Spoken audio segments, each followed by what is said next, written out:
Hello to anyone who's here. Welcome to the stream. So I have a fan on, and it's kind of close, and I know it'll be kind of loud throughout the stream. It's just really, really hot. If people are finding the noise to be too much, I will switch it off and see how long I can last without it. Hey, the new emotes. Thank you, Charlie T. Do you like them? Which one's your favorite one? Anyway, let's dive right into this. I'm gonna turn the jazz off, and hopefully, don't mind the fan. That's good. Thank you. And okay, so hopefully I've also sorted out the sound. Dang it! Now I'm hearing the sound on a delay.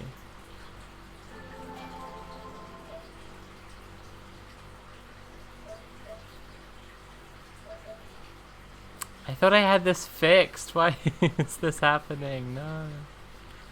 Ah, jeez. Webcam source. It's coming through desktop audio. Why is it delayed like that? I really thought I had fixed this. Dang it. This is so annoying. I tested this off stream and it seemed to be working. It's clearly something about doing the stream that actually makes it bad.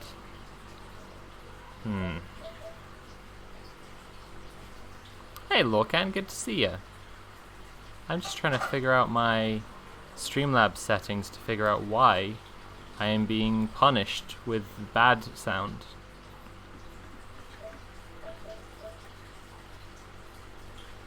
Why is this? Why is this?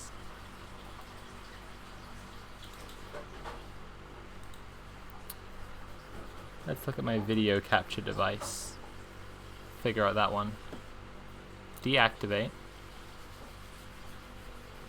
Activate it. Oh shit, I fixed the delay.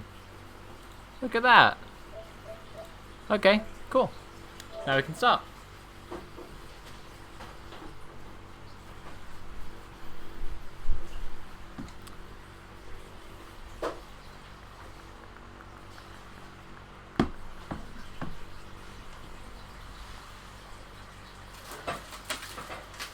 Okay. So we're gonna go for... Why isn't it loading? No, come on. Okay, good.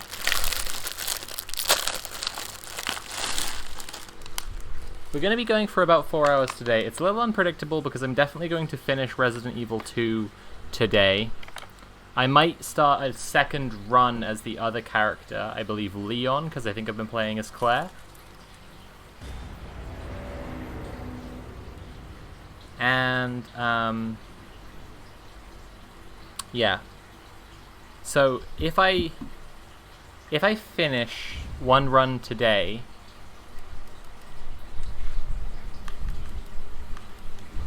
I gotta adjust this sound, it's too loud. I just can't hear myself think at all. It's too much. Okay. If I finish this run today, I will start a new one probably. I don't know, it kind of depends how hungry people are for seeing Resident Evil 3 Remake. Like, I've played this one a whole bunch of times now as both characters, so I'm kind of like, you know. Anyway, what is it? That's the one I was playing on. Anyway. Yeah, I could go on to 3, or I could just do a Leon run.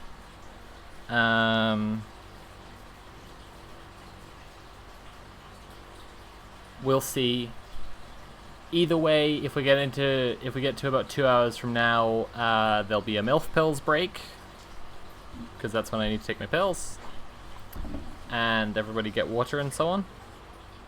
And we'll wrap up sometime around 11 PM London time. Hello, Saint Dharma 9. Welcome to the stream.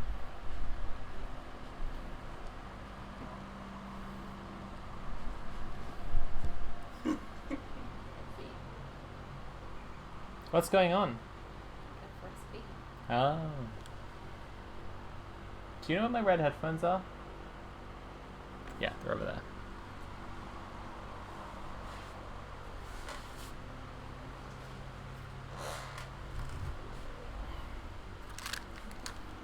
These headphones have good sound quality, but they're making my head sweat, which is the singular, unforgivable crime on a day like today. No. No more. Too much sweaty head. Okay. Let's carry on with Resident Evil 2. How's everybody's days going? What are you all up to? How's Tricks?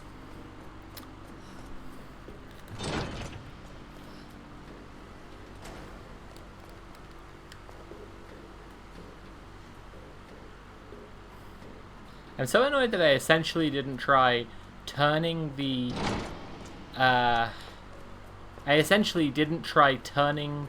the capture card off and on again in order to...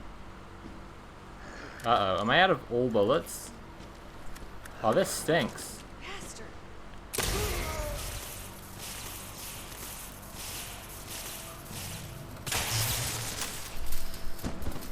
Yeah, that should do it.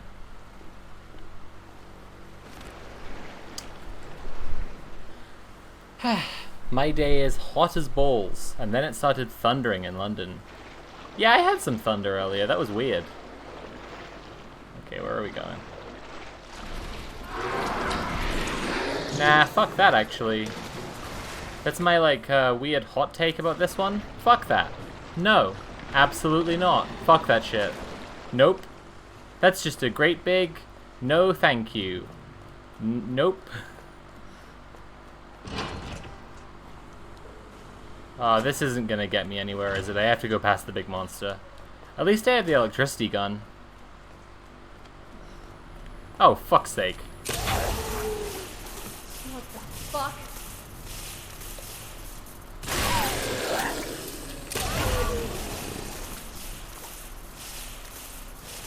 You asshole.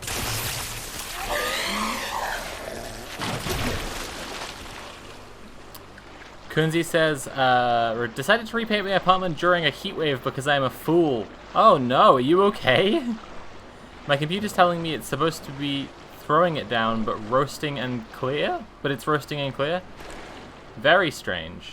Very strange.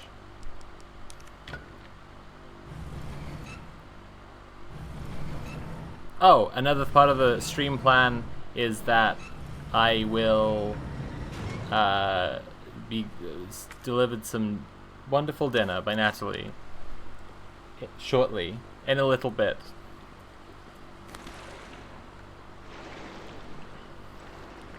What the hell kind of Fortnite gun has Claire got on her back there? Yeah, it's like a taser rifle, I guess, which, you know, that's fun. Also, the taser gets its name from a science fiction electrification rifle. Tom Swift's electric rifle is where the name taser comes from. So, you know, that's a fun little coincidence, maybe. Maybe it's on purpose. Who knows? Okay. And then this. Just for more bullets. More slots! Oh, baby. It's fine, just have to hydrate and work really fast. Yeah, that sounds sensible. Hydrating is just good for everything. I cannot disagree.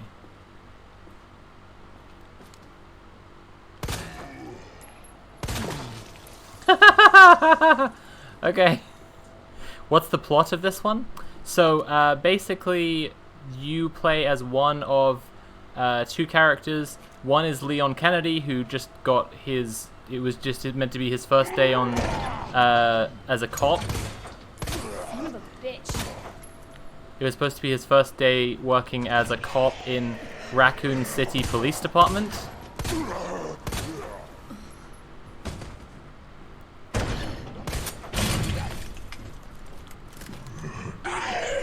Oh, fuck off, man.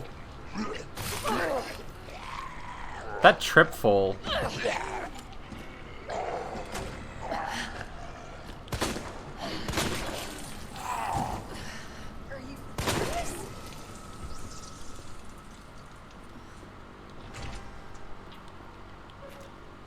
I have 1 bullet remaining.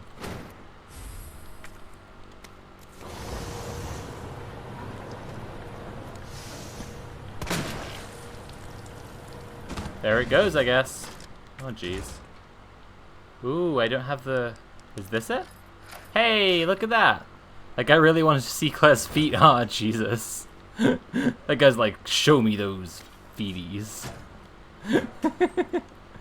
So you are either Claire Redfield, sister of Chris, who you might remember from Village, and also other Resident Evil games.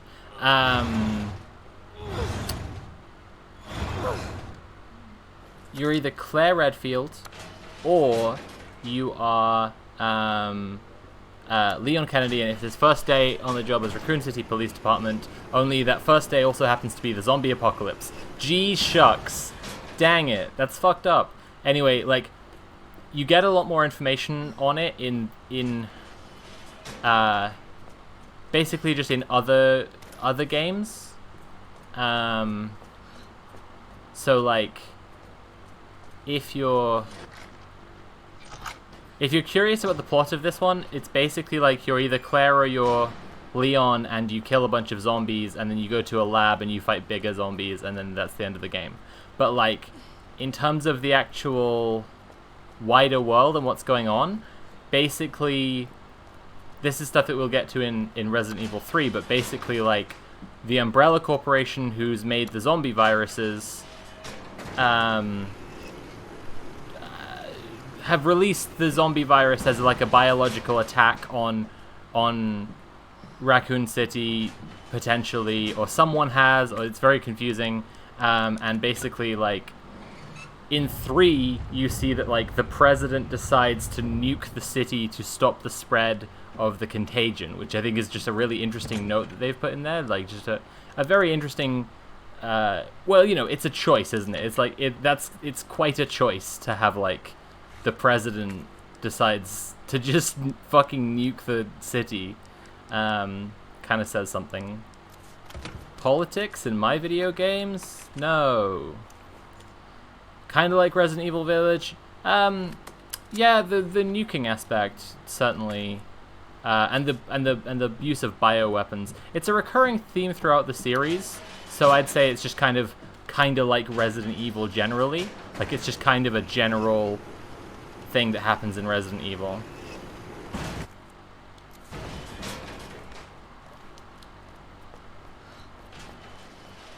Just that the nuking is portrayed as good in Village. Yeah, so it's an interesting thing. I think with the context of the series, it might mean that actually the nuking is not as good.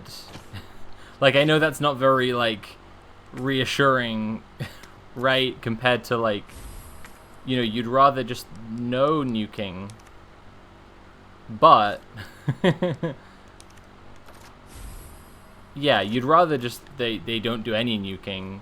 But I think that, like, the way it's treated in Raccoon City, and it's treated as a lot more of, like, a everything's fucked, last hope, last possible thing they could do, and then it happening in, like, 7 and 8, therefore is kind of more carrying on that tradition, and, like, therefore just not examined closely enough, rather than it being like a good thing, particularly just the expected thing. Just indicates, like, the end of the struggle here, because they are getting rid of the thing, whatever.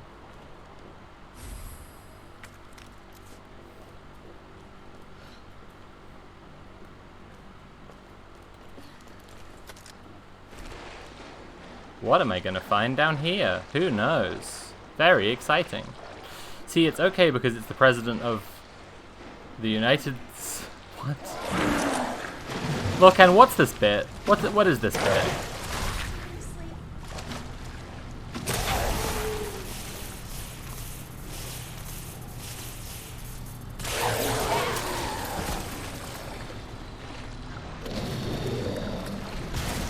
Oh, there we go.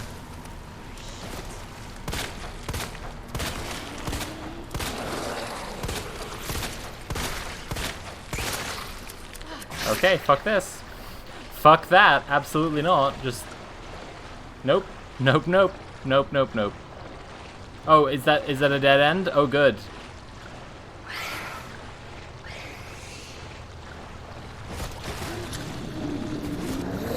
Mistakes have been made. Oh, Jesus Christ. Okay.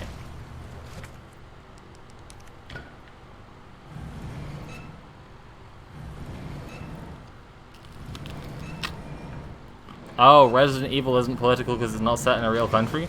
No, I mean, that's a weird thing, like...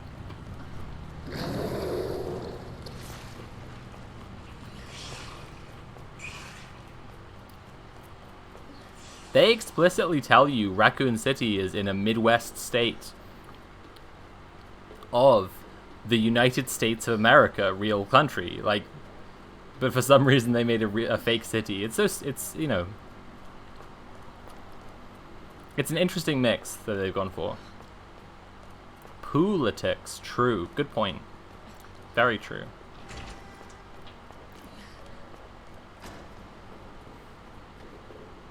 Oh my goodness, thank you for the subscription, Quatoria. Now you can use all the cool new emotes I made.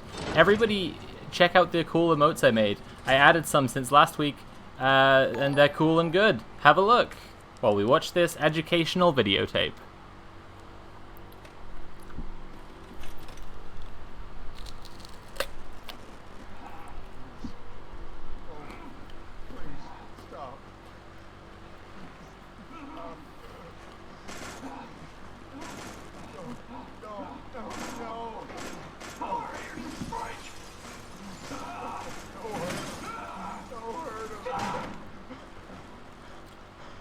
Cool.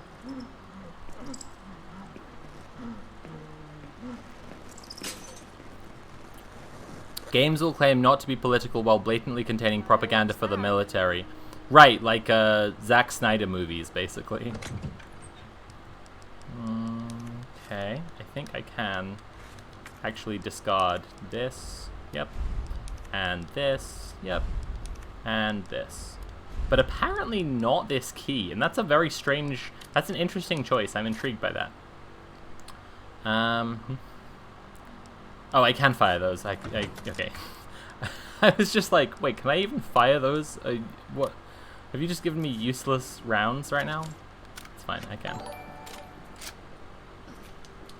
Hello, Sarah the Penguin. Thank you for following. And that's where the rook goes. Oh, baby.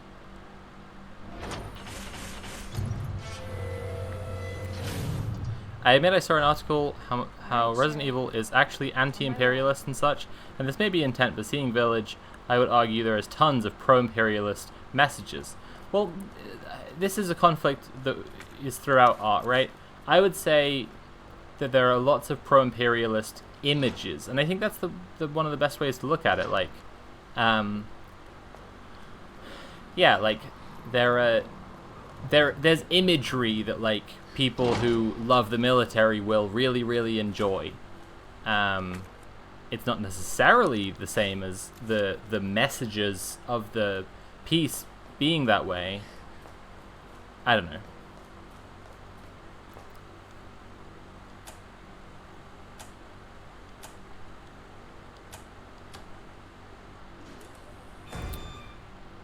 It regularly portrays foreign people as unthinking, brutal savages, and that's a core message of imperialism. I mean, yeah, maybe so. There is a problem of racism throughout the series. Yeah, there is definitely just a continual, tangible racist undertone, and in later games, just an explicit, loud overtone instead. Actually. Oh, cool, that did nothing. Great. I wish I hadn't used up that red herb now. That's a rare item.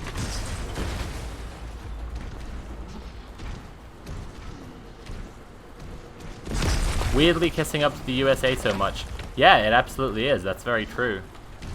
That's definitely, like... Yeah. Resi certainly isn't, say, Call of Duty.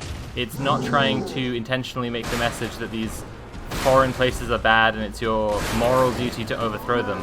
But as Sophie says, lots and lots of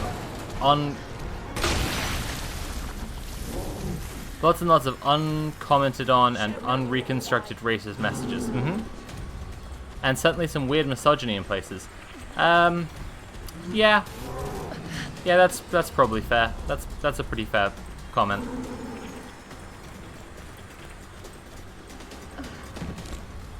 This is one of the weirdest fights in, like, any game, IMO. This is just like a truly this fight is one for the gamers.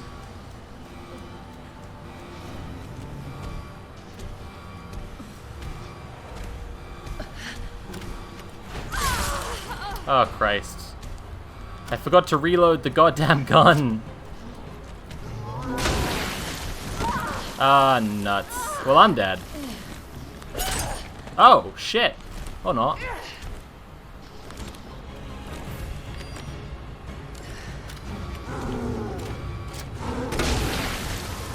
Why doesn't anything stop this guy? What the hell? Well, I'm dead.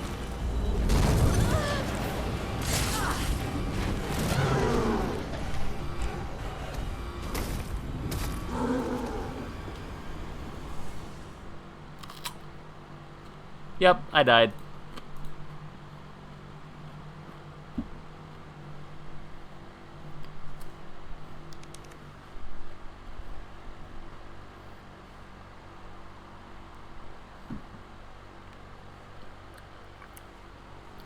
People always forget that Japan is ultra conservative. Yeah, for sure. I mean, I don't like to judge pieces of art by the standard of, like, how reactionary I think the country is. Like, my country is very reactionary, you know? I don't think it necessarily benefits anyone to be like, well, it's British, so, you know, it's no surprise if it contains hateful messages against trans people. That's just how British people are, or whatever. I find that stuff kind of, like, really unhelpful, you know?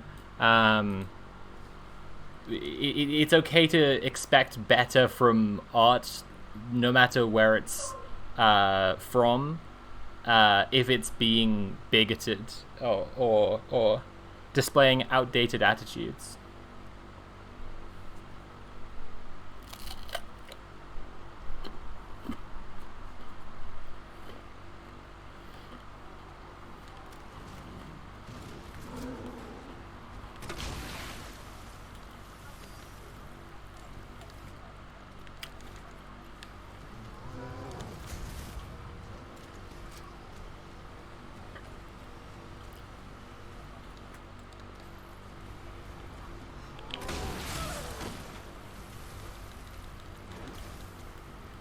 Man, nothing does shit to this guy, honestly.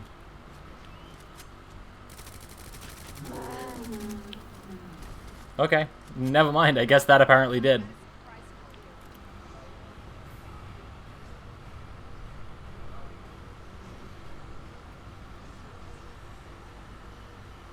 Get him!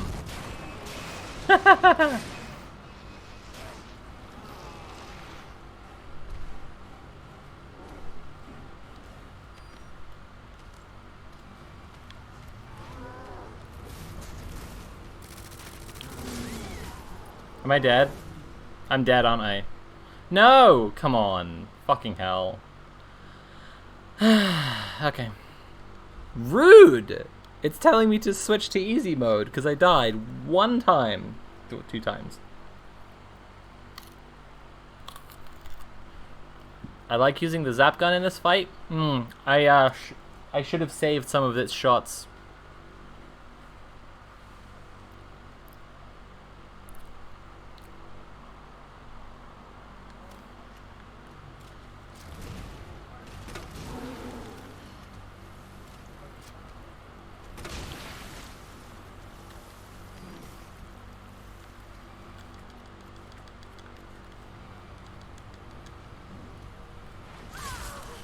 God damn it.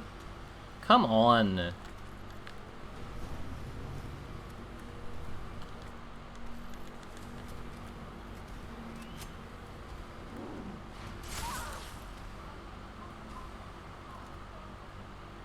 Turn to face me. Whoa, Jesus Christ. I nearly got fucked up just now.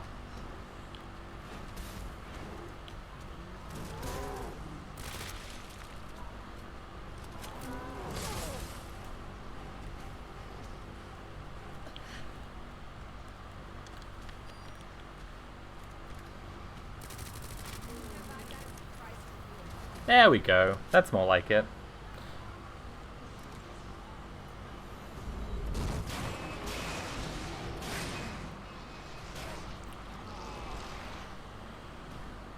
Have I considered simply killing the monster? Good point. I'll try that, bud. Thanks for that.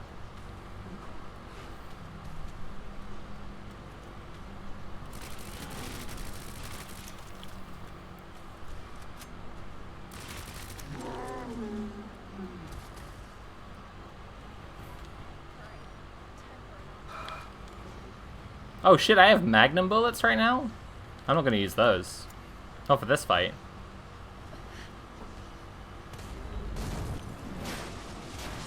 Haha, get fucked! There we go. There we go.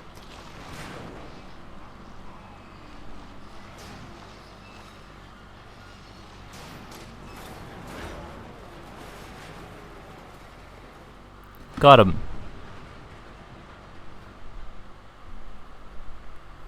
Okay, let's do it.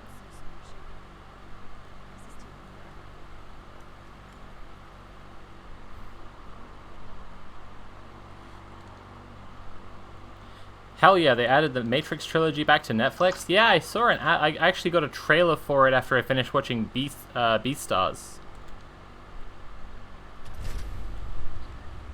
Woo! Let's get that child.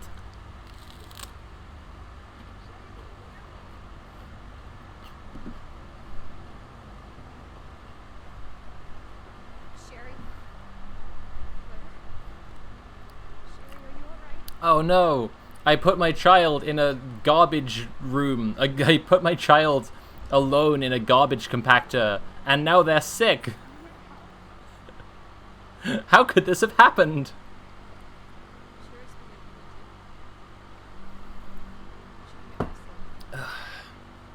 Hey, don't yuck other people's yums, alright?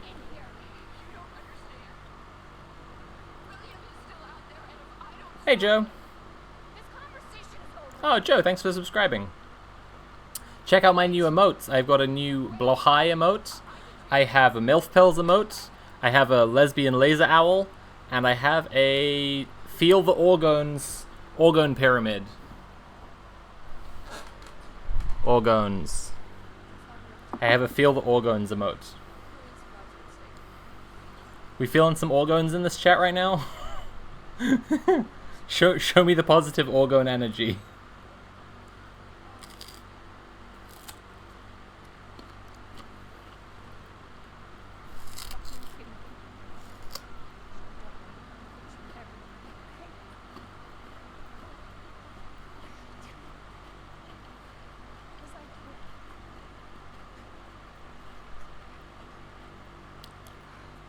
Hell yeah, feel those organs.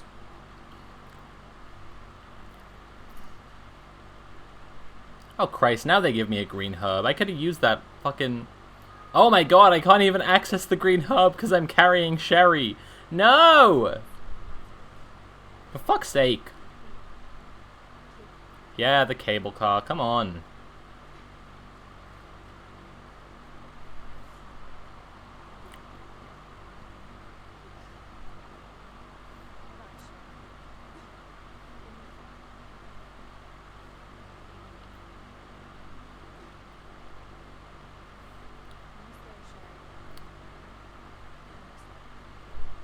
I think they should bring Jill Valentine back as a villain.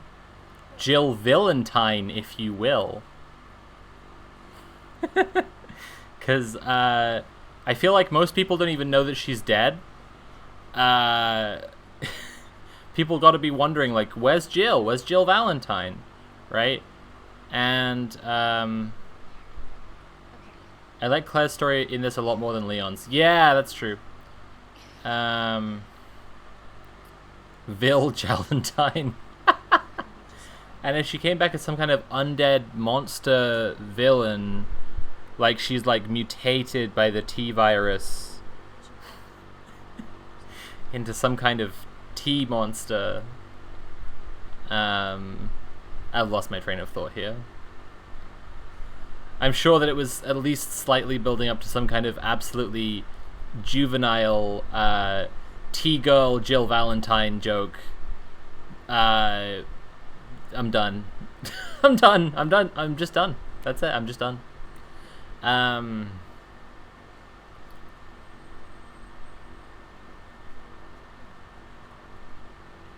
I'm going back to get that fucking green herb and no one can stop me. I'm gonna waste everyone's time. I'm fast at this game. I know how to solve all the puzzles. I'm just gonna fucking... I'm going back for that green herb because I'm salty about it. There we fucking go. Jesus. I'm gonna combine it with this blue herb for no reason and then just use up the blue herb. Just cause. There should be a red, a blue, and a green. I already used the red and I'm mad about it. Let's stash the key because I don't need it anymore. Is this the trans agenda? What, wasting everyone's time on the stream? Maybe. Maybe so. Everybody remember, I should do a little plug. Joe's reminded me by showing up in chat. Tomorrow, Rolling with Rainbows, my TTRPG actual play podcast where we play a bunch of different tabletop systems to try them out, right? Tomorrow, the first episode is going to go live of the Call of Cthulhu campaign. If you could all go to Spotify right now and subscribe to Rolling with Rainbows on Spotify, that would really help me out. And there's a one-shot episode we did where Jess and I played Ah Dang Mothman Won't Move Out, brackets, he said it would just be for the weekend, with Conrad Zimmerman, the musician Mel Stone, and my friend Alex Russell. And it was really fun, and a lot of people have liked it. Everyone who's been listening to it has said, hey, I listened to the Mothman episode. It was great so far. So I'd say it's worth checking out. Tomorrow, the Call of Cthulhu campaign will start. So lots more to look forward to. And it's going to update weekly on Wednesdays from now on.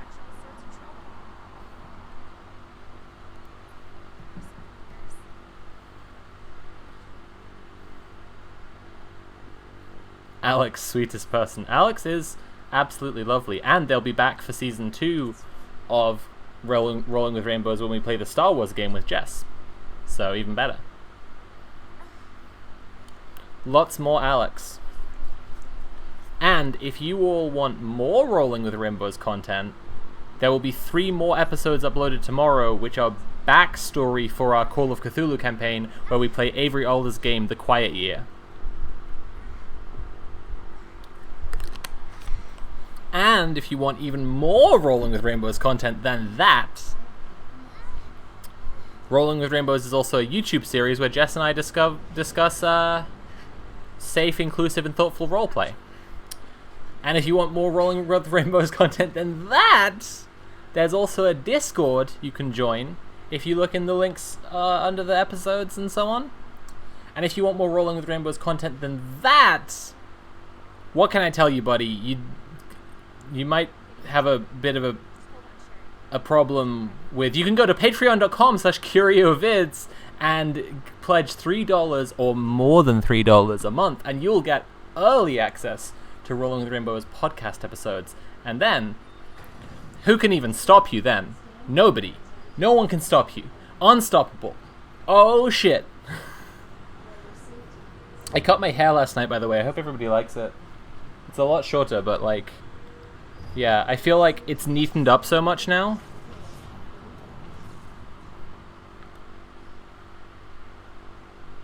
Okay. Take her to the nap room There we go. I'm just gonna skip this. Don't care. Yeah, so Claire's story is way nicer in this. Like, Claire rescuing this little girl, talks to her mom, talks to the little girl's granddad, who's a piece of shit. Or he used to be a piece of shit, but he changed. People can change. But anyway, her dad's there too. It all feels like a very cohesive story with a lot that's like going on, but like it all makes sense, you know? Leon's story feels like it was written almost like just after to like to have another second story. It's just got this like sexy evening gown FBI lady spy or whatever.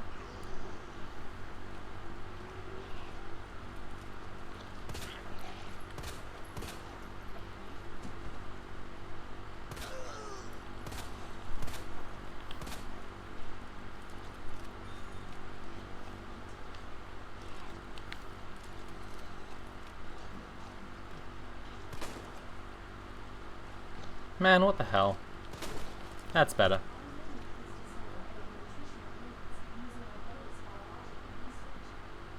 Uh-huh, that's your boy. Got him. No worries. Absolutely no worries. To have a male main character in the game, I suspect. I mean, maybe. It just feels weird, honestly. Leon feels like he belongs in the first half of his story, but wanders into a different movie in the second half. Yeah, I think that's a pretty good description, honestly. Like, yeah, that is how it feels.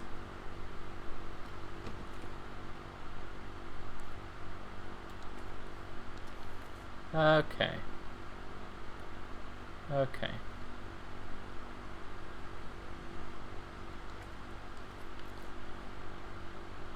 I forgot how good this game is with headphones on. Like, it actually has, like, a really, really fun sound design. What the hell is up with you? It's so funny how much she is just written to be, like, an American teenager, because she's meant to be Chris's little sister, you know? It's just so funny. Anyway. There's clearance 2. I should have put it straight onto the wristband, actually. There we go. Ooh, hello. Interesting. Anybody know where I get more ammo for the spark shot though?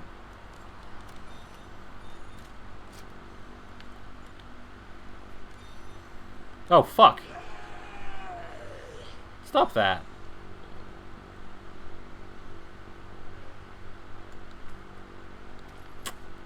I went in the wrong room. Absolutely get fucked.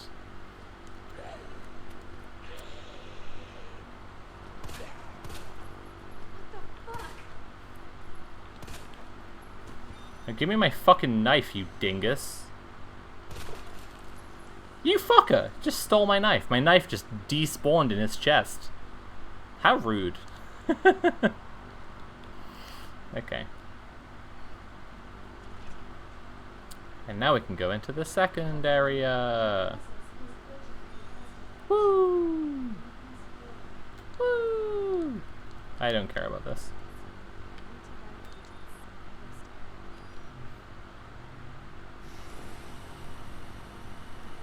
I kind of like that Leon's story as being a big damn hero TM, that he thinks he's saving the day and getting the girl, but in reality he's just being led from place to place and controlled by people. I think there's an element of that. There is an element of like camp and like charade to what he's doing, where it's like really over the top, almost deliberately.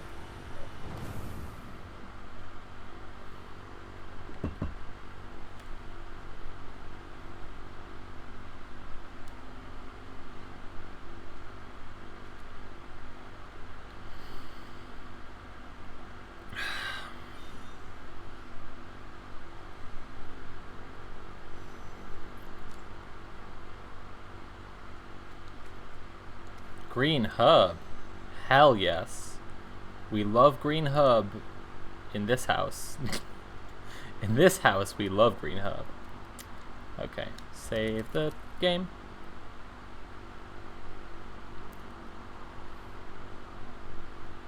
I think I'm gonna have to. I already said this as a maybe thing, but I'm kind of feeling it now. Like, I think I'm gonna have to make a like best himbos of Resi, or like best himbo competition be like a feature of my Resident Evil series, because like there's just those boys, they're so consistently well-meaning, dumb and pretty. Except Ethan Winters, who just sucks. I want to know where Carlos will place. Interesting. I personally really dislike Carlos, but I am aware that that's my, my opinion and not the consensus at all. I'm aware of that.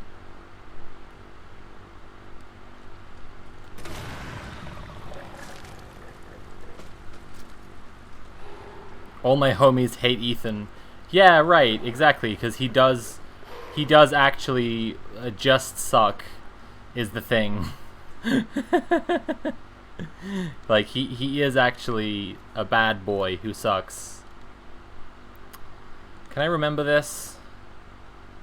Can I remember this? Just offhand? Come on. I could remember the safe codes so well. Come on. Is it this one? It's not that one. It's not that one.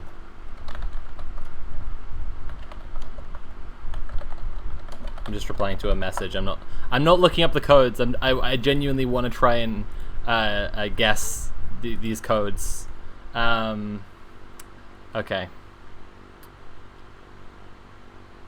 Okay, I'm gonna go with my first hunch on this one. Right. Is it this? Okay, I know it ends with this again. I'm gonna go this. Fuck yes! Okay. And the other one starts with this. It has both of these lines in it. These lines are both in it, I know that. And this one. I'm drawn to this one. Okay, it's either this, or the same thing with the two lines the other way around. Holy shit, yes! I'm pretty ready for my run of this, honestly.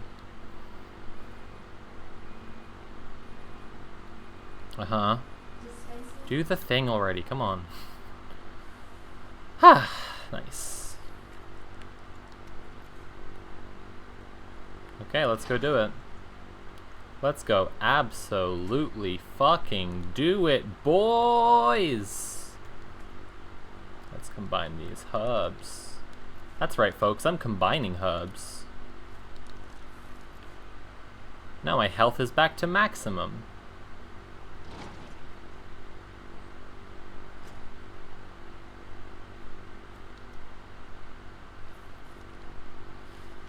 I haven't played Resi 8. Is Ethan bad in 8? I didn't hate him in 7. Yeah, he's not really that hateable in 7. He's just kind of dumb. And especially the ending, where he's like, but the big company did a bad thing, but I'm sure that now that America is here, it'll be fine. Here we go. Got to do this Tower of Hanoi puzzle with the fluids. That's why Chris had to be so boring in Resi 8 to survive. Okay,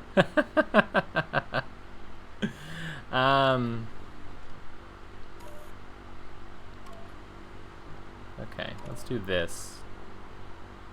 That's full now, isn't it? Let's fill this one up. That's probably a good start, actually. No, hang on. A little bit of this in there. And then this way, this way.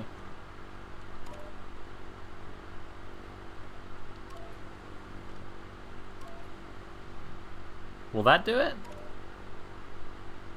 Oh, fuck yes. I am the queen of these puzzles right now. I am just fucking dominating every one of these fucking puzzles right now. And I am so hyped about it. This fucking rules. This is so good. This is just so fucking good.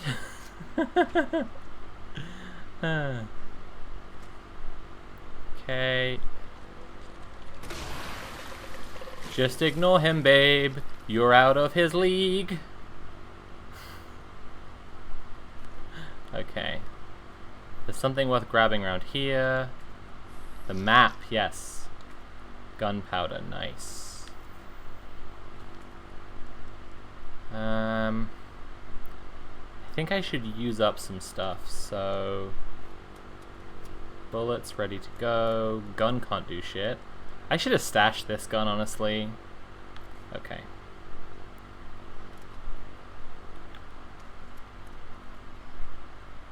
Here we go, let's do it.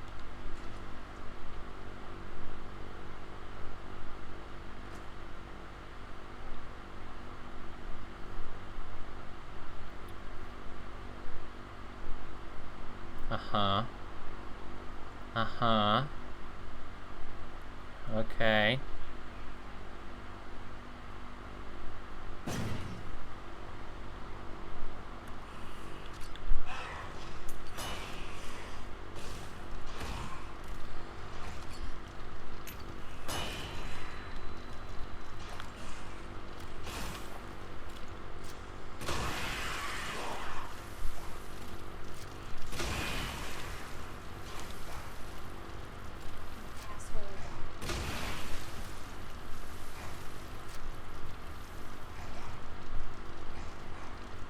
This is still better than having to deal with the giant spiders from Resi 1. This is still just, like, so much better. Are they dead? Yeah, they seem dead.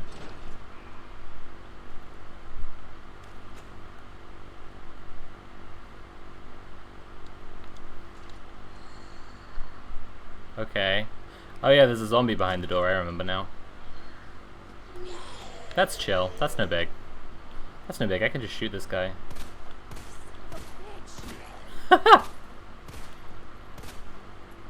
I say I can just shoot this guy and then I immediately miss every single shot. And then there's a zombie body that falls down here. There. But I don't think it comes to life just yet, which is kind of weird and annoying, but hey ho, that's how it is. There's a zombie around here somewhere. There she is.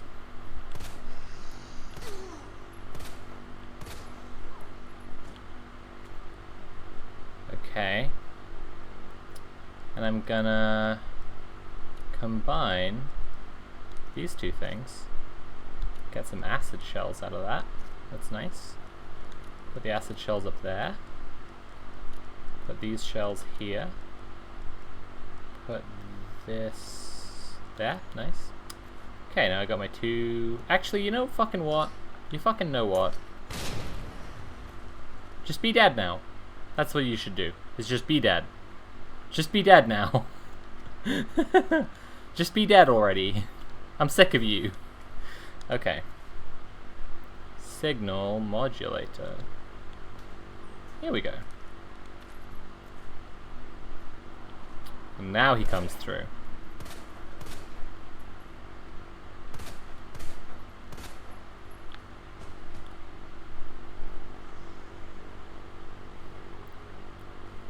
He waits until she's taken all the grenades, and then he comes through.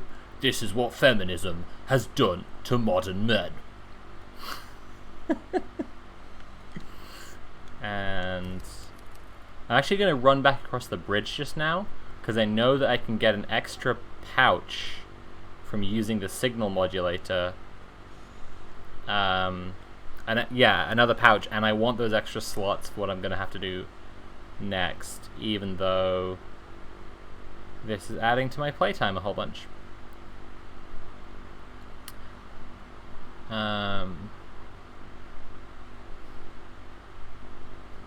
Is that grenade launcher firing shells loaded with boiling water? No, it is acid, as Quatoria has pointed out. Acid shells are always most effective on the critters with no clothes and lots of exposed musculature, which is really horrible when you think about it. Yeah, yeah, that's kind of gross, actually, now I'm thinking about it. That sucks. That's just a little bit kind of the worst, actually, now I'm thinking about it.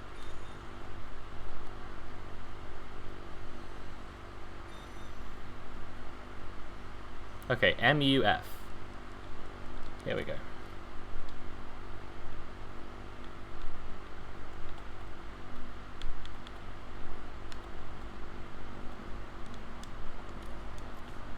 Queen of Puzzles.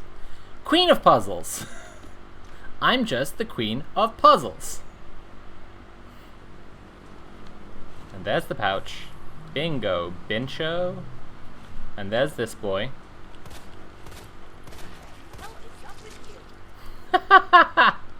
I love that they're just like, no matter what she is actually herself doing, she just will be yelling like, what is up with you? Can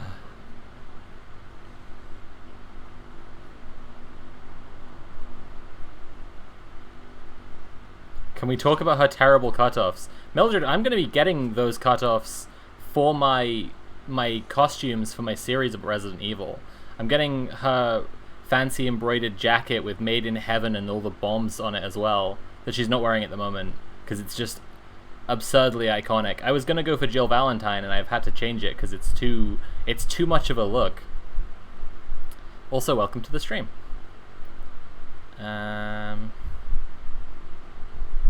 Zombie, would you quit it? Do you mind showing off the other costumes? I think it would be cool to see. The alternate costumes for Claire. At the moment, I only have this and the standard ones like the standard one that came with the game. So I don't know if you mean that, or fuck. Go again. You have to shoot him in the potatoes. That's the thing that's that's the real secret tactic for these guys. You gotta shoot him right in the potatoes. You absolute fucker.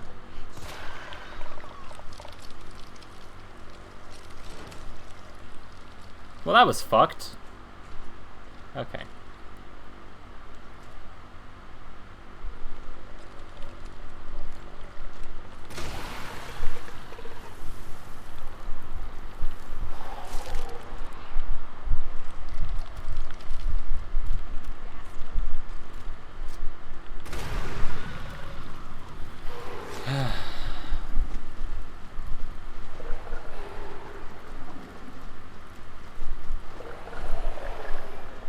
I just love this pleasant video game fire that just like dies away after a couple of minutes in a dense, probably pressurized, plant-filled room. It just like... I looked away from the stream and assumed potatoes meant testicles until I saw they were literally covered in potatoes, and I've played this game. Yeah, I mean, I was just telling it like it is.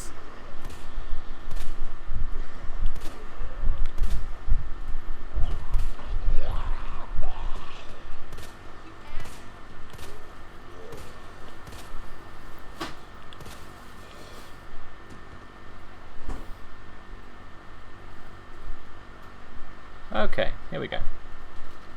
Here we go. And... nice. I thought the game came with more, but the default would make a good contrast. The default is, yeah, I mean...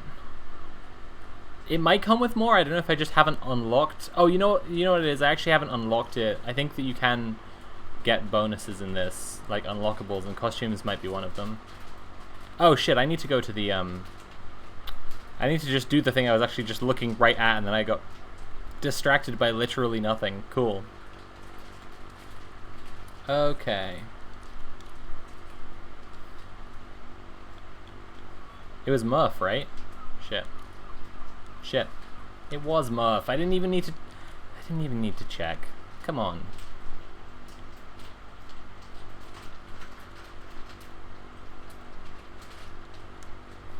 Uh-huh, uh-huh, uh-huh, uh-huh. There it is. There it is. Okay. BRB taping some potatoes to myself to fit in with the cool plant zombies. That's I mean that's a choice you're allowed to make and nobody can stop you. That's just your God-given rights. Okay.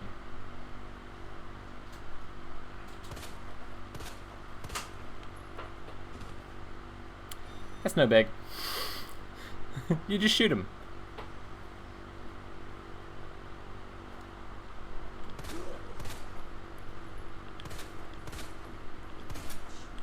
Oh, piss.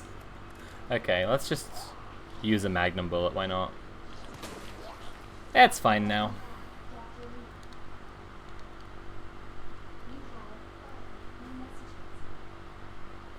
It's fine. I'm sure I won't need any bullets in this room.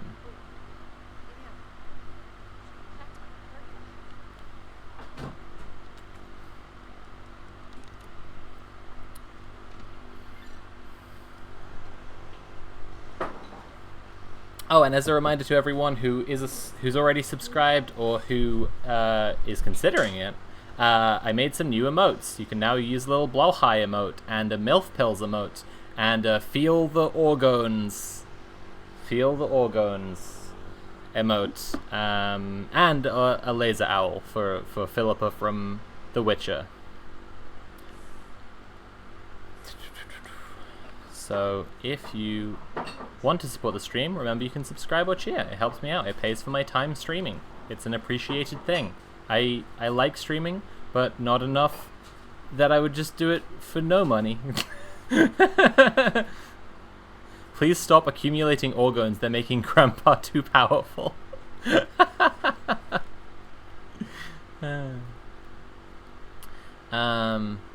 And also, everybody remember that my tabletop actual play podcast, Rolling with Rainbows, is going to start coming out tomorrow, and it's going to come out on Wednesdays generally, from tomorrow.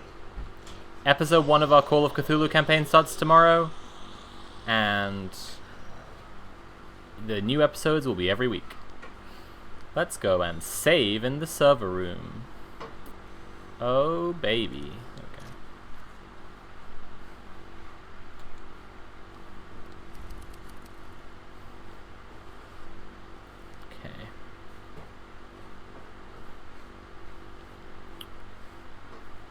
Oh, what's this? Another knife? The problem is I just never use these knives. I wish you could use them as throwing knives. I wish you could unlock some kind of knife proficiency where Claire is able to just, like, absolutely nail a zombie with a thrown combat knife, because I end up with just, like, way too many of them, and I don't like it. What? I fucking killed you, bro! That's not fucking cool. Man, I fucking killed you! Don't give me that shit.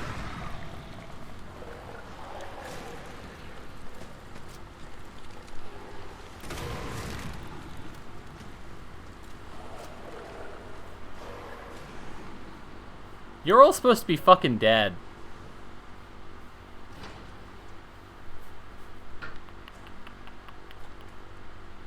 And there we go. Is that the prequel or Call of Cthulhu proper? So, tomorrow, the 3-part prequel where we play, the 3-part prequel where we play Avery Alder's game, The Quiet Year, will be going up tomorrow, but also episode 1 of the Call of Cthulhu campaign will also be going up tomorrow.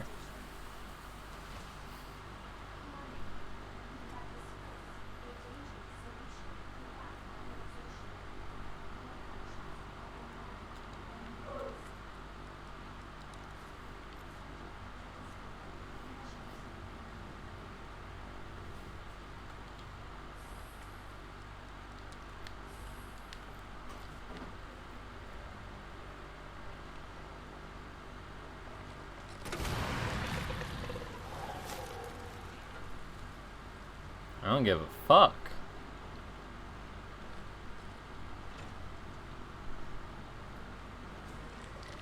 Man, this is too many zombies.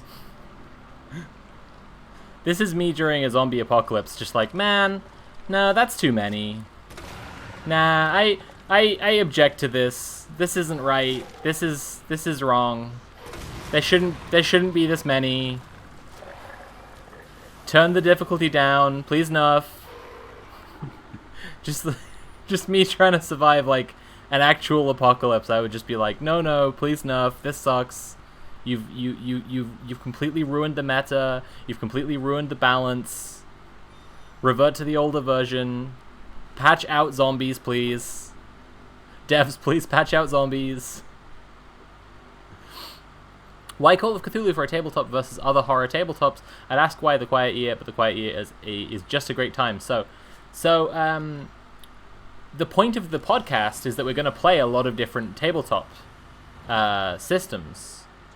So, like, the point is that we're going to try a lot of different stuff. Call of Cthulhu is a very famous one, but it isn't D&D, so I wanted to start off with it.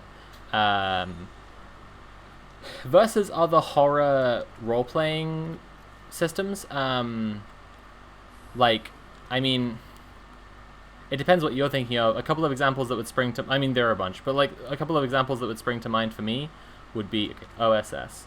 Would be that you can... would be that you can really effectively use Monster of the Week for horror, and I do in the Monster of the Week group that we have, that I run, but as I'm alluding to, I already have a Monster of the Week group that I run, and so didn't want to plan a campaign using Monster of the Week yet. I just wanted to, try something that I relatively haven't played as much of, and, not just be running two, like, full-on campaigns in the same system at the same time. Vampire the Masquerade. I actually have a whole campaign planned out in Vampire the Masquerade, and we were going to be doing that as season 1 of the podcast, but just due to like scheduling conflicts and the people, like just problems with arranging the group and recording the episodes, we just decided to do Call of Cthulhu first instead. So I guess my answer would be, first, we will play other systems, and second, like, of the ones that, off the top of my head, there are some reasons why. Hey, Beef Tony, good to see you. Always happy to see non-D&D play get out there, so happy with whatever you're playing, just curious how it got decided. So, yeah, speaking of that, and just, like, letting you know what the plans are all for upcoming stuff, we're gonna do some Call of Cthulhu, a complete season, right? We're gonna play smaller systems as one-shots. That's why we played Mothman as a one-shot, because it was just it's just like a one-page system. Moonpunk, Goblin Breakfast, I have active plans to do to play some Moonpunk. I'm just not sure whether it's gonna be a complete season or just a one-off, because it's so consciously about like the revolution that it might work better as a one-off, I'm thinking. But anyway, but yeah, to just let you know our plans, we're probably going to be playing as suggested in last week, probably going to do a one-shot of Vampires Suck at Shopping.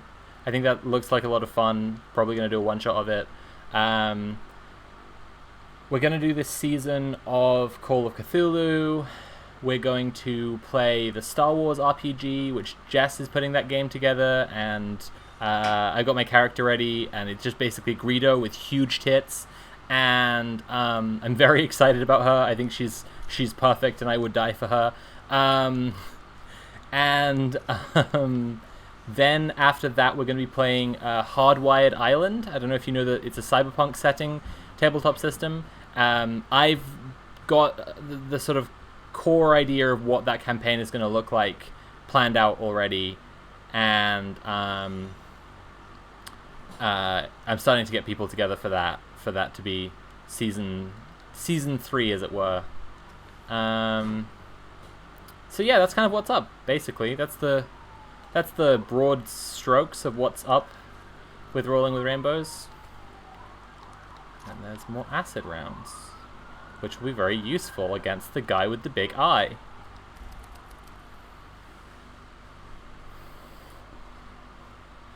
Hardwired Island, I know Nat wants to play in that campaign because I've told her enough that she's interested in it. Alice Quinn Rose, if people know Alice, she did a great short film called The Terror of Frank and Alice, that was just kind of like about internalized transphobia.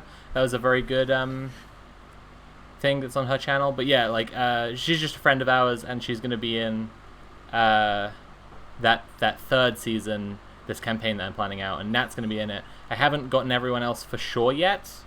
It might just be 3 players, it might be 4. I'm not sure. Anyway, so that's what's going on. Never understood why the G virus made people develop so many eyeballs. Probably so that they could draw attention to small leftist projects, I'd imagine. Claire geared up like the Doom Marine, dang. Yeah, seriously. It's pretty good. Okay, now we go back to... Wait a sec, did I not do the thing? I didn't get the fucking... What's wrong with me? Sophie, did you watch the new Netflix Resident Evil show? I thought it was I have not watched it yet. I will. I haven't yet. To be fair, I haven't played 5 and 6 all the way through yet, and I'm just kind of holding on. I can't believe I just ran all the way back to there and just didn't get the G-Virus sample out. And now I just gotta run all the way fucking back again. You know what I'm just gonna do? I'm just gonna fucking load. I'm just gonna load to my save point. It's actually gonna be faster than walking.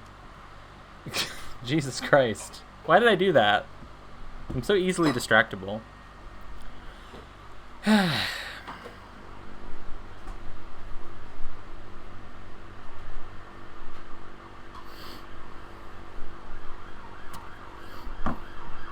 Yeah, so this first season, this Call of Cthulhu season... Oh, also another reason that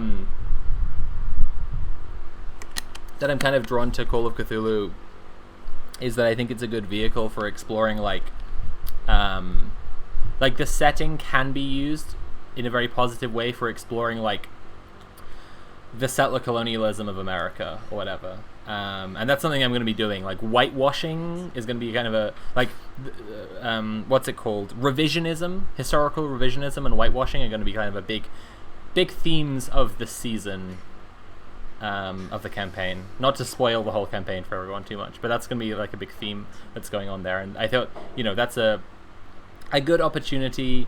It's always fun to take Lovecraft stuff and deliberately make it anti-racist, just for Howie's sake. It's just a good thing to do. IMO. Okay, here we go. Big fight time for a big fight. It's time to fight, now time for a fight. Your ass again. William! This ends now.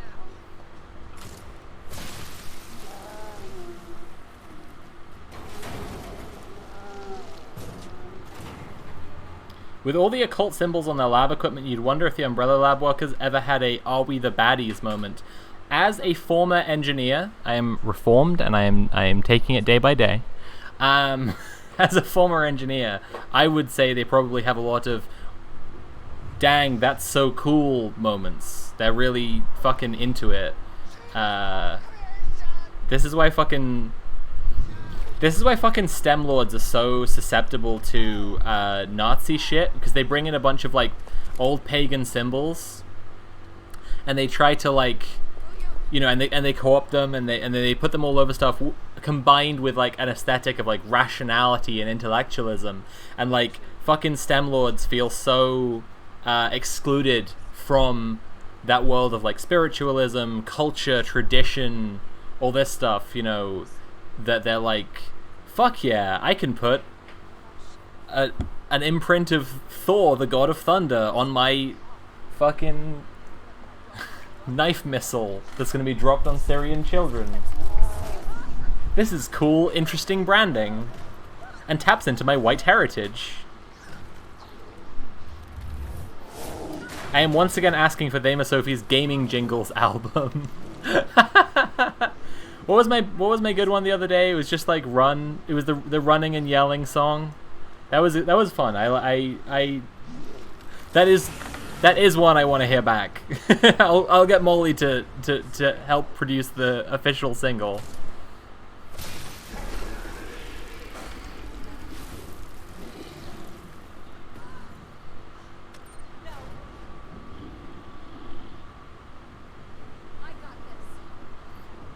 I'm just looking at the huge twitching eyeball on this dude's monstrous thigh and thinking, dang, this guy does not skip eyeball day.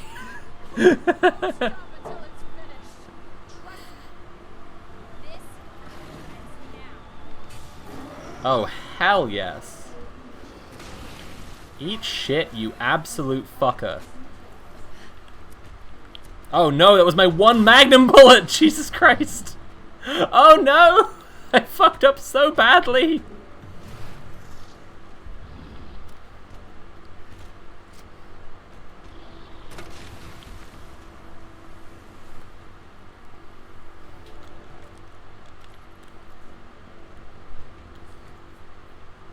There we go, more magnum bullets, baby! What's this? A flashbang? Who cares? Crikey.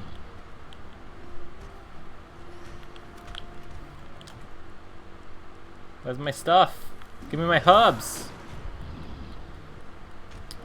I was talking about this recently. People use science as a type of religion to consider their opinions unquestionable or objective. Yeah, I mean, that's absolutely a thing.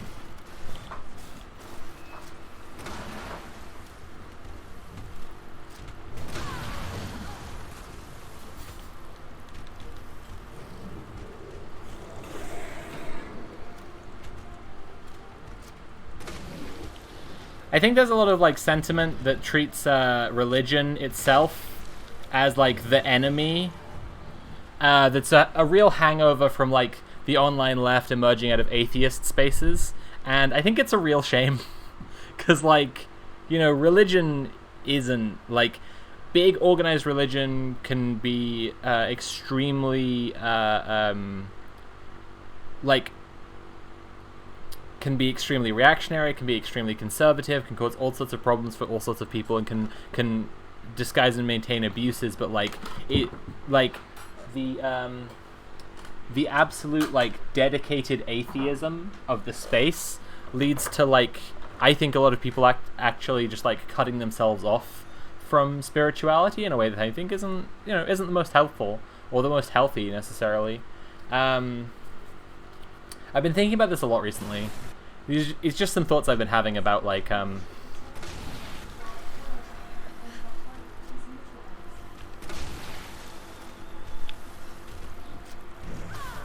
Christ.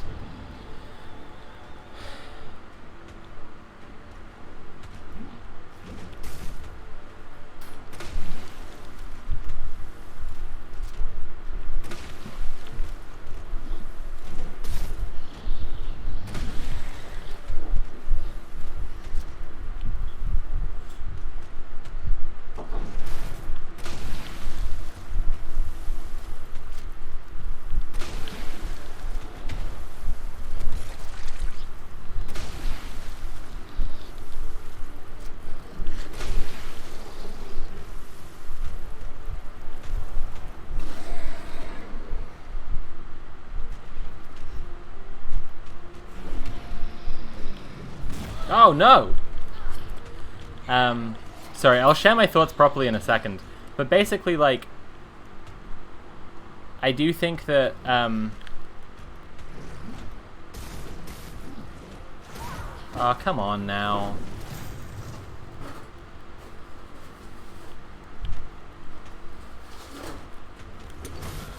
Am I dead? Did I fucking miss it? Come on. I think there's a lack of discussions of, e.g., the church and religious class as part of capitalism.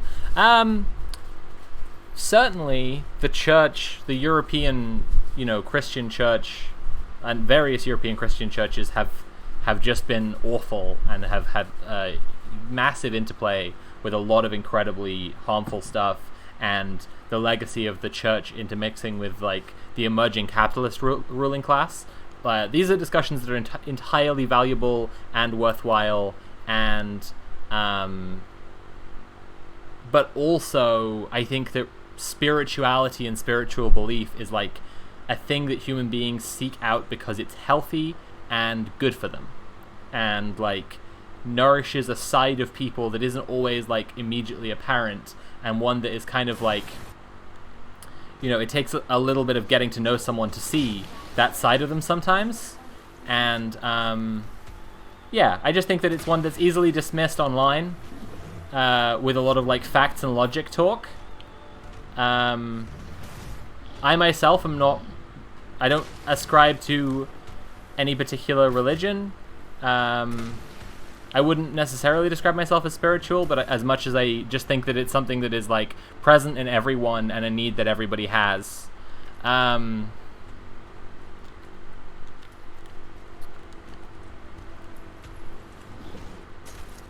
But yeah, just like the thoughts I've been having recently is basically, if someone converts from if someone becomes an atheist, right, then like their culture still has a religion, right? I am a culturally Christian atheist or agnostic or whatever. Other people can be culturally Jewish atheists, culturally Hindu atheists, culturally Muslim atheists, and so on. And it means that you have a certain set of like, firstly, cultures, like cultural references that still like are your culture and you still absolutely relate to culturally, but also just like culture that you that like you associate with being religion, and you normalize that as being like what religion means. And you see this a lot in like spaces that, again, like claim to be atheist, rational, unbiased, and whatever. And one of the reasons that these spaces are like super susceptible to white supremacy is that while being culturally, while being like a group of atheists, they're generally a group of culturally Christian atheists, and they can't actually like see the boundaries of the culture that they're trying to reject and kind of normalize it in an enormous amount, ironically. But oh piss, completely missed it. But yeah, I've just been thinking a lot recently, like I think that people who are raised in one culture and in one religious culture, right, or one culture with a hegemonic religion, right, like Christianity.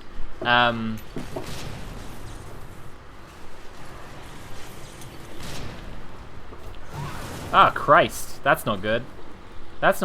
Claire, run. Like myself, right? People who are raised in such a culture, like,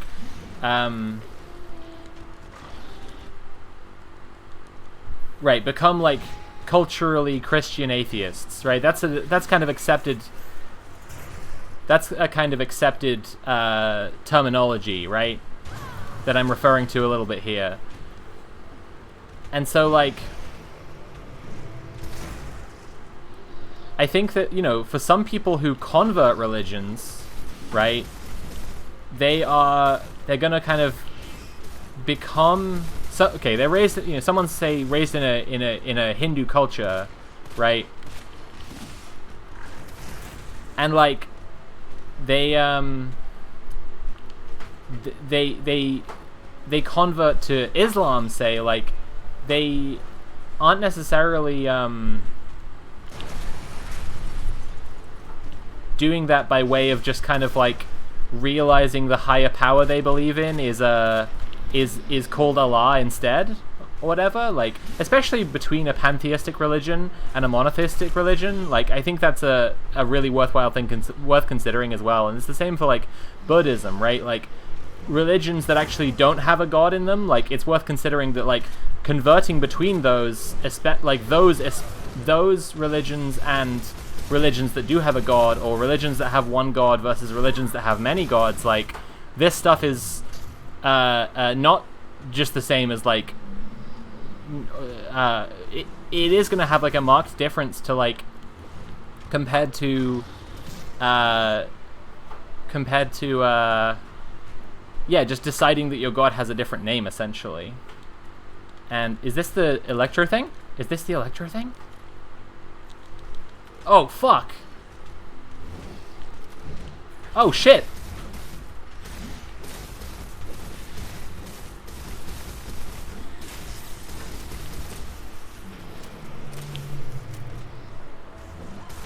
No! Fucker.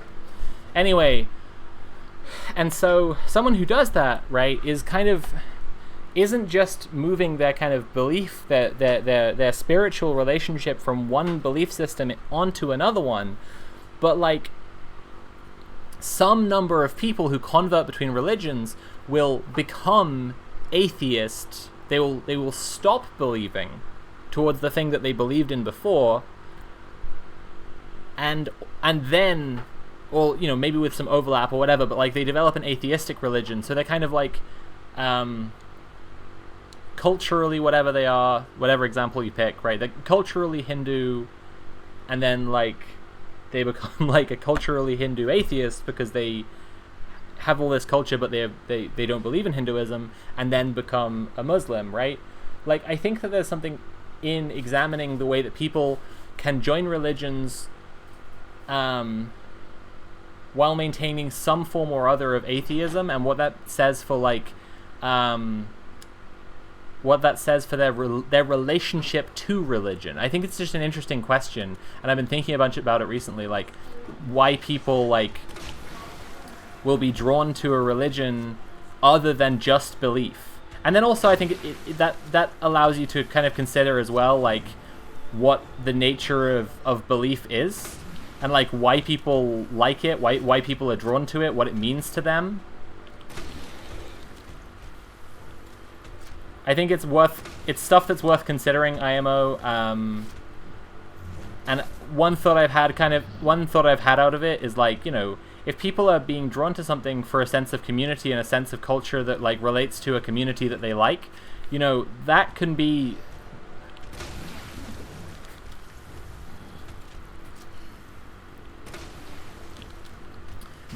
stuff that isn't religious communities that you'd usually expect. One thing that I think is really interesting and really worth considering is the role that I think astrology plays among culturally Christian queer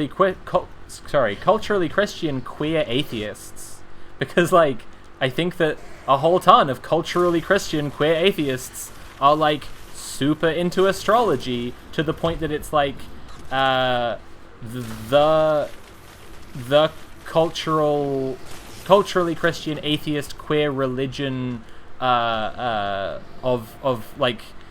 record, almost. So, you know, the one that kind of stands out, and that's, you know, part of why people engage with things like astrology and tarot, all the while kind of going, like, it's not magic, I don't believe in magic, or whatever, because, like, it's not about necessarily the spiritual belief, it's about relating to a culture. And in the case of a lot of English-speaking, you know, culturally Christian atheist queers, that culture is just the queer community. And, like, this is how astrology and tarot, like, you know, become the like I say, like, the culturally Christian atheist religion.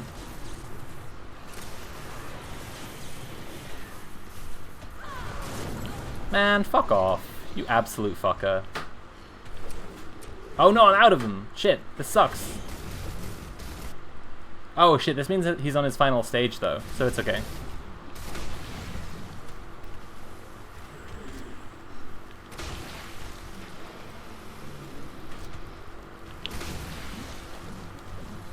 Oh no, oh piss. Oh no. I love how you're just chilling in this boss fight talking about something entirely different. Well, it's just a point that I wanted to bring up. I just thought it was an interesting one and it related to something somebody was talking about.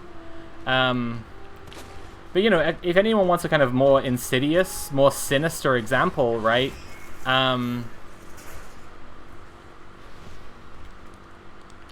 If anyone wants a more sinister example, the Nazis, like, tried to actively cultivate this as a phenomenon.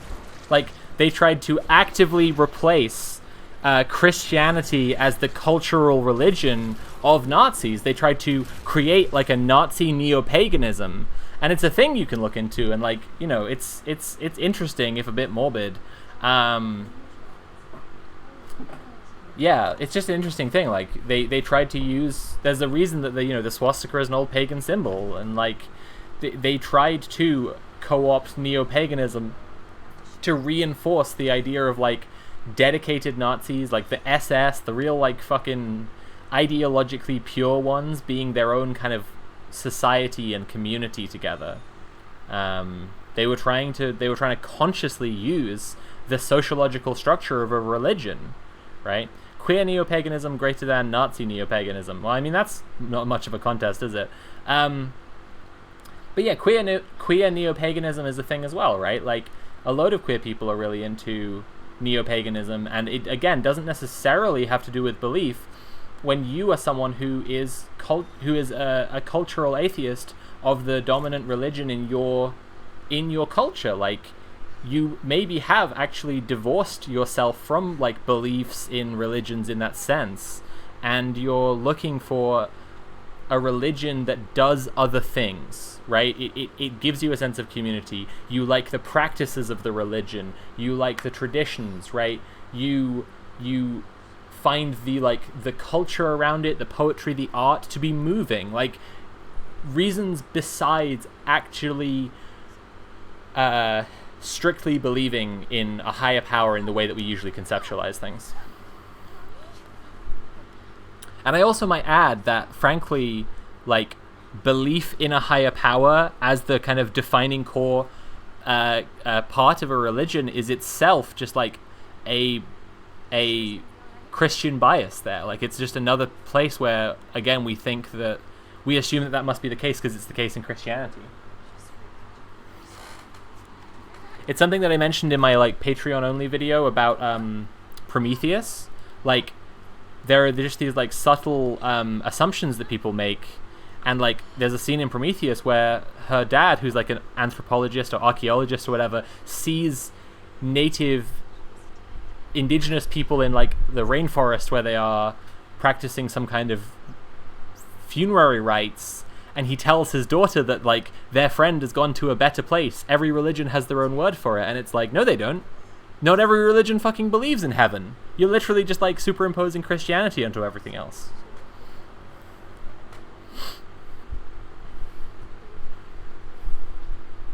Anyway, I just think it's really interesting to think of astrology and tarot as this queer religion,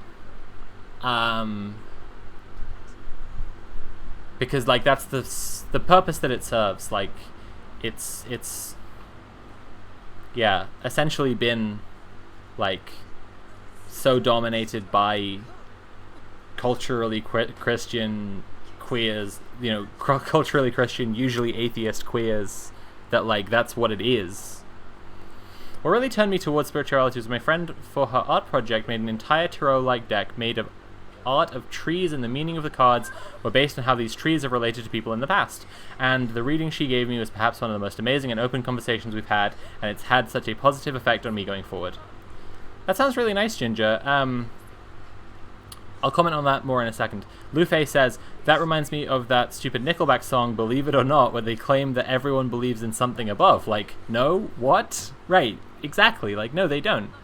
That's just Christian normativity, isn't it? There's a really fascinating cathedral in Spain. It's literally a converted mosque with much of it, but not all, the Muslim design removed. Oh, that is really interesting. Thanks for telling me about that, Loken. Yeah, tarot readings. I have been learning a lot of different tabletop systems recently, and also a friend was over recently who is very into the tarot and gave us a couple of readings, and it was noticeable to me that the same cards would come up in the same spot sometimes, and when that happens, that's a very intriguing, rewarding feeling, like, oh my god, maybe it is magic, because the cards are symbolizing you as the fortune arcana or something in multiple times, which means that the cards really mean it or whatever. That is the feeling that it creates, which is a really cool feeling. It is really pleasing. But what really strikes me about tarot is the way that it's like a tabletop system. It's a very well designed game for helping you to tell a story, but the story is your life, and the reason you're using this game to tell the story of what's going on in your life right now, or what you think is going to go on next week, or something tough that you went through a month ago, right? You're using this game to help you tell that story, because telling stories helps you to process things. And that's just literally what tarot is. And I think that's neat, and I think it is very comparable to tabletop systems, because it's so that's what people enjoy so much about Dungeons and Dragons or whatever other tabletop role-playing game, because it helps them to tell stories that they find moving and that move them, and help them kind of process stuff. Hello, Dice to the Omniscient. Another reminder to everybody, we have new emotes. I made some new emotes since last week. Check them out. There's a Feel the Orgones emote if you want to feel that positive Orgone energy. There's a Blow High emote. There's a Lesbian Laser Owl. And there's MILF Pills, which reminds me I need to take some MILF Pills pretty soon. Anyway.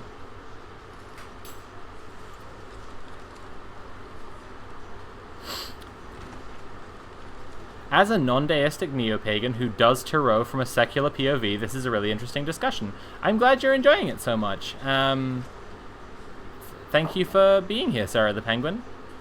It's unlimited. You can post it forever without losing energy. That's true. If you just post a picture of the Feel the Orgones emote, then you're giving everyone in the chat literally unlimited Orgone energy. So I would say you're actually helping people out a whole bunch by posting the Feel the Orgones emote. I think you're actually making people safer, if you think about it, because you're giving them more Orgone energy.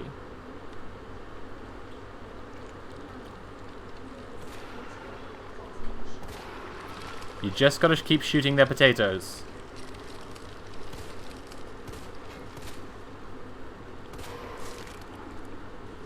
Got him. Got him. Got him.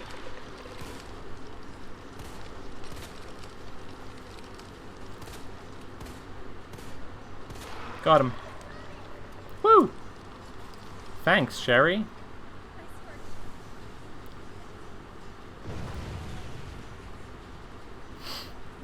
Print out the emote and bury it near a 5G tower to convert the deadly Orgone energy to positive Orgone energy. That's very true. Thanks for saying that. That's good advice.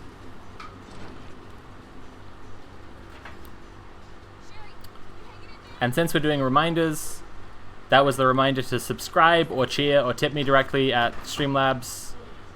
Dama Sophie, tip. But the other reminder is that tomorrow, my podcast, Rolling with Rainbows, is going to have its first episode of the Call of Cthulhu campaign. It's also going to have some prelude episodes where we're playing the Quiet Year. If this stuff is interesting to you, then check it out at Spotify. Search for Rolling with Rainbows. Oh yeah. I'm just gonna fucking discard these knives. I am so fucking done. I have so many goddamn knives. Okay. Where is that plug? Shit. I'm wasting a bunch of time because I couldn't see the plug. Do I have to go in here? Oh yeah, it'll just be in here, won't it? There it is. Cool, cool.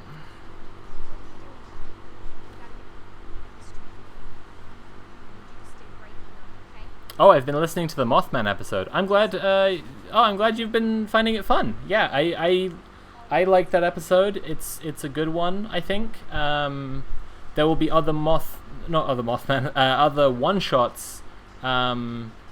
Later on, once we've done a bit more of Call of Cthulhu. Okay, let's do this. Let's go! Let's fucking go, baby!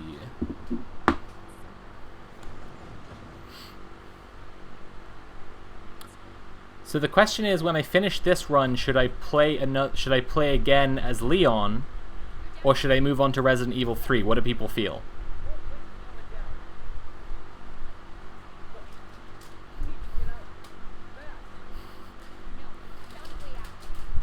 Bonus points you can give me, what? I'm trying to think what represents, Resident Evil 3 nicely. People saying for 3? Interesting. Oh, other people saying Leon.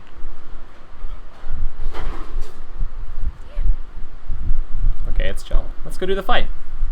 Let's go do the fight now. Here we go.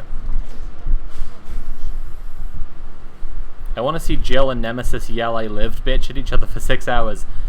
It doesn't take me 6 hours to play Resident Evil 3. Come on. Come on. Okay, we should really have this on right now.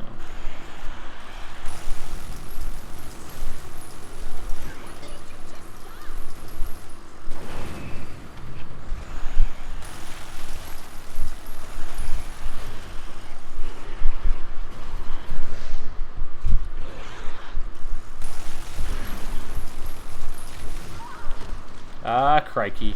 That's not great. Okay.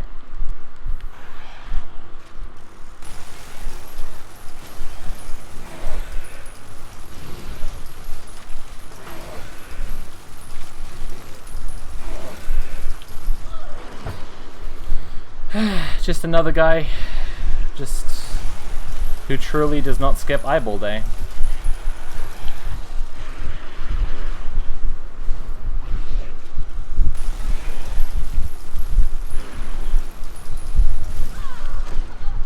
Come on, come on, come on, come on, come on, come on, come on, come on, come on, come on, come on, no, no. Full heal. Oh, baby. Oh, baby.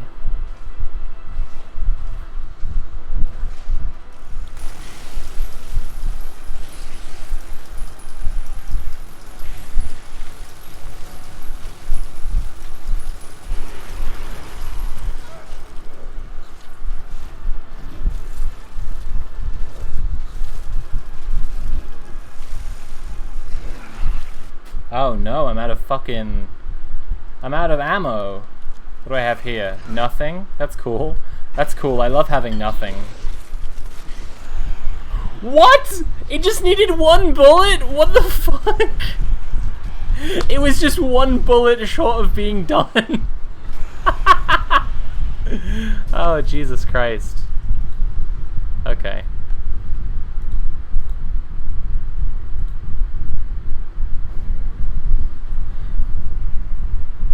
Okay, there we go. I think we're done now. Now it's just the end cutscene and credits. It's okay.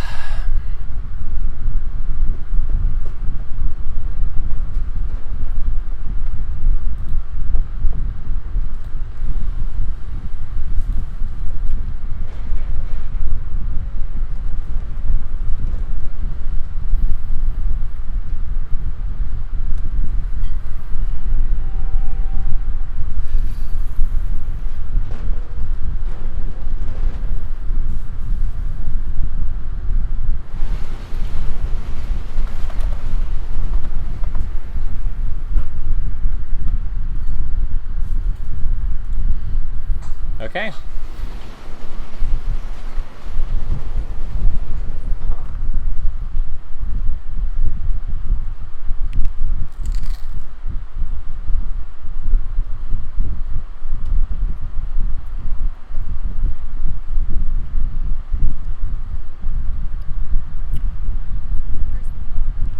Wow, my audio is not looking good. That fan is really loud, huh?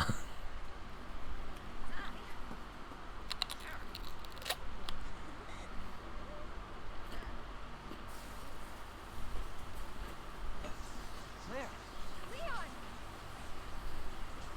So good to see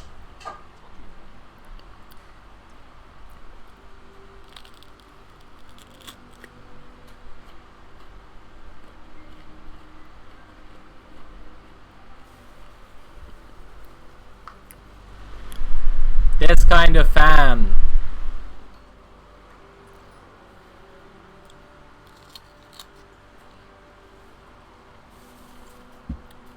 Although the fan on my PS4 is also going really hard because it struggles.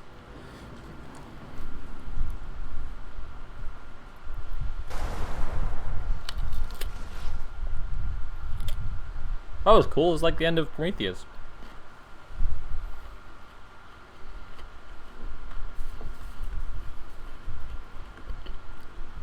Okay, everyone's voted for a Leon run of Resident Evil 2 Remake. So, we are going to play Resident Evil 2 Remake.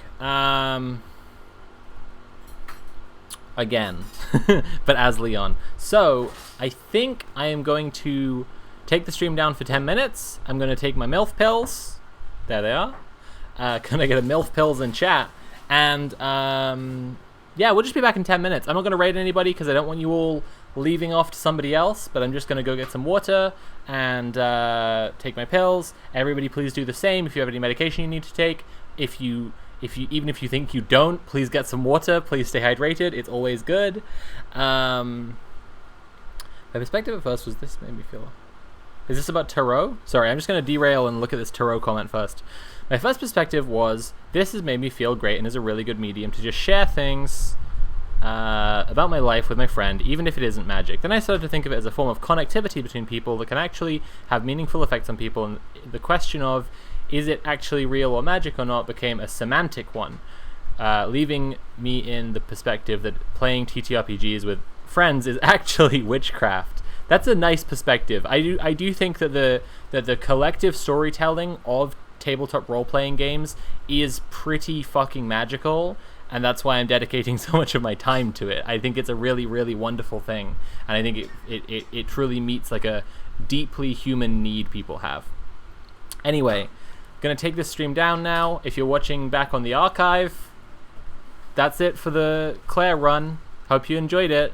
Everybody else, I'll be back in 10 minutes with Leon S. Kennedy. Let's make a note of this. 4 hours, 12 minutes, 12 seconds. That's what I'm trying to beat on my Leon run next. Okay, cool. Don't go anywhere. Or do go get some water, but like, don't leave this channel.